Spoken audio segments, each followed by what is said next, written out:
The overall goal of this procedure is to obtain high-definition infrared images of tissue samples.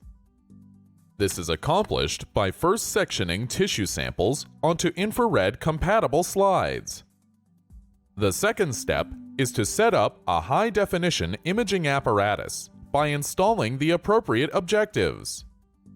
Next, the background of the substrate is collected and the tissue sample is scanned. The final step is to use appropriate software for data processing and visualization.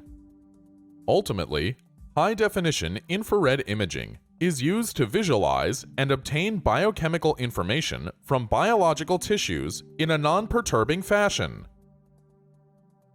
The main advantage of this technique over existing methods like light microscopy is that the inherent biochemistry of the tissue can be studied without the use of dyes or probes.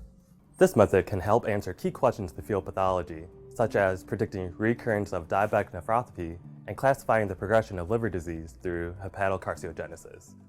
The implications of this technique extend towards disease diagnosis and prognosis, given that it provides vast amounts of biochemical information not available from traditional histopathology.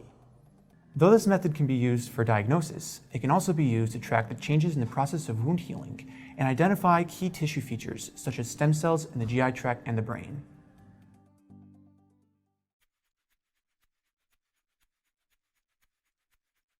First, section a formalin-fixed paraffin-embedded tissue block at 4 micrometer thickness onto an IR-compatible slide using a microtome.